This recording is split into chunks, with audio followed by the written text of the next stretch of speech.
So we know Batwoman's in the Arrowverse, but what exactly happened to Batman?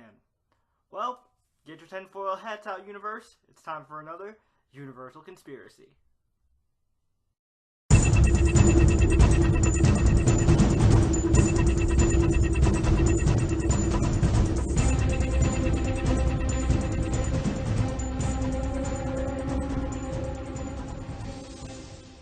What's up, guys, and welcome to the Webster's Must-See Comic and Nerd Culture Show. Welcome to the Comic Universe. I'm Dr. J. I've got a PhD in nerd culture, and I should know. I printed it out myself. So, you guys, part 2 of the Arrowverse crossover is in the books, and we got to see Gotham City in the Arrowverse for the first time ever, and we got our first official introduction of the Arrowverse version of Kate Kane, aka Batwoman, aka Bruce Wayne's cousin, Kate. So, we also got more lore and backstory on the Arrowverse version of Gotham. We found out that Bruce Wayne has been gone from Gotham for 3 years, and in those 3 years, Gotham has gone to 5 kinds of different hell, which is saying something for Gotham. And I feel like I quoted that directly from the episode. That's how many times I've probably already watched this by the time of recording this video. But yeah, so the big question on everybody's mind is, okay, so Batwoman's getting her own show, and we most likely will never see Batman in it. But what exactly happened to Batman? Why is Batman not there? Why did Batman leave Gotham? So, here is my theory on this, and I'm sure other people have probably touched on this too. So, if you've been keeping up with the set photos and the promo images and stuff like that, you might have noticed that in one of the promo images, you actually do see Bane's mask. And also, really quick, spoiler alert for anyone who has not yet seen part 2 of the Arrowverse crossover for this year, Elseworlds, because there will be spoilers for Elseworlds Part 2 in this video.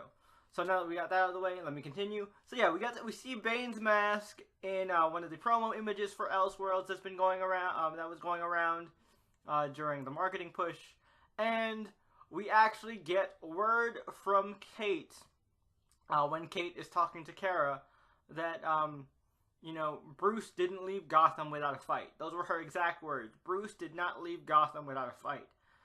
And here is what I'm thinking. Okay, so if you've kept up with Arrow, or if you haven't, spoiler alert for Arrow, you should know that Ollie and the others, as well as you know, Thea and Roy are currently on a mission to destroy the rest of the Lazarus Pits. They've gotten rid of a lot of them, but now they're trying to get rid of the remaining few Lazarus Pits out in the Arrowverse. Now, if you guys remember, and now you're wondering, okay, how does that tie to Batman, though? Okay, so Kate says Bruce didn't leave Gotham without a fight. We saw Bane's mask in the promo images, in some of the promo images for Elseworlds.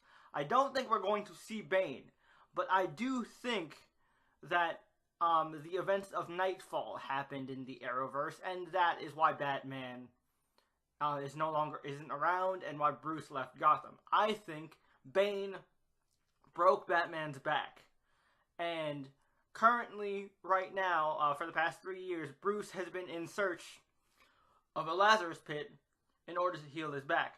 Now, because Team Arrow and you know, particularly Thea and Roy and Nyssa are going out to destroy the Lazarus Pits, and I'm assuming they'll be successful. I think that is also the reason why Bruce won't be back.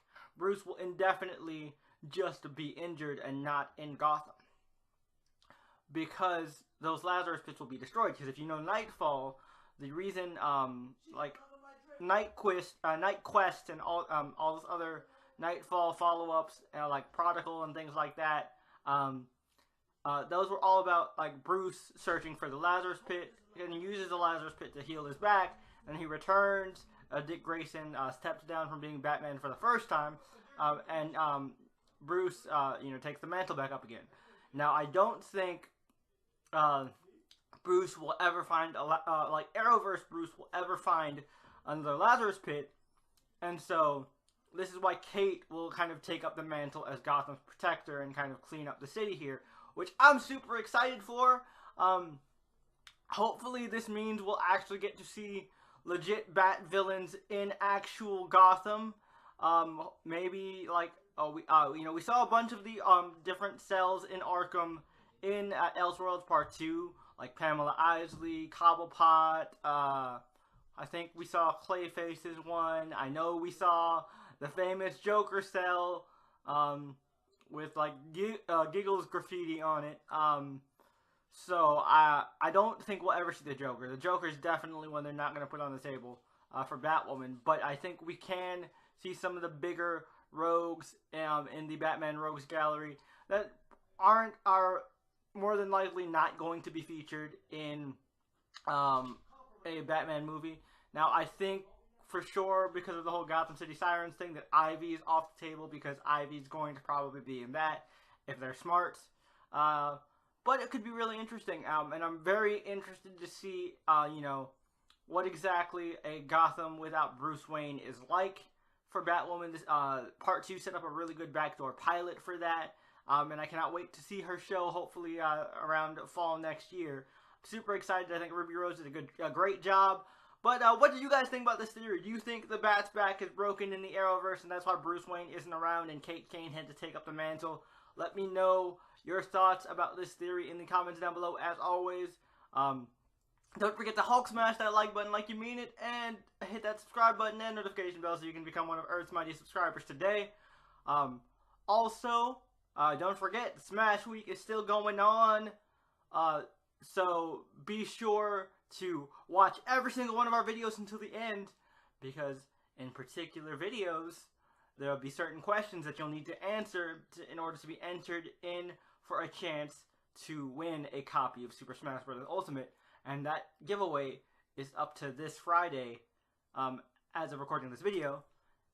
And guess what? I've got one of the questions. So, if you did manage to stick around long enough, thank you. We appreciate it. And here is your question. So, what is the first game Nintendo ever created? Now, I will say that one more time. And pay attention to the words, folks, because it's not as easy as you think. What was the first game Nintendo ever created? And one last time, for good measure, what was the first game Nintendo ever created? So, that is your first question. Be sure to leave that answer in the comments as well as your thoughts on the Batman theory. If you want to be entered in the Super Smash Bros. Ultimate giveaway that we're doing on Comic Universe. Like I said, join the universe today. Follow us on all our social medias. The links are in the description. And if you want to know my thoughts on Elseworlds Part 2, I've got a full review of that part on my main channel, Mr. J's Reviews. If you like what I do here on Comic Universe, you'll definitely like what I do on my main channel. I'll leave that link floating somewhere in the on the screen right now, or at least within the last few seconds. You'll see that, as well as a channel icon for my personal channel, Mr. J's Reviews, as well as the Comic Universe logo, so you can click that and subscribe if you haven't already. But until next time, guys, I've been Dr. J, and I'll see you hopefully next time in the universe. Peace.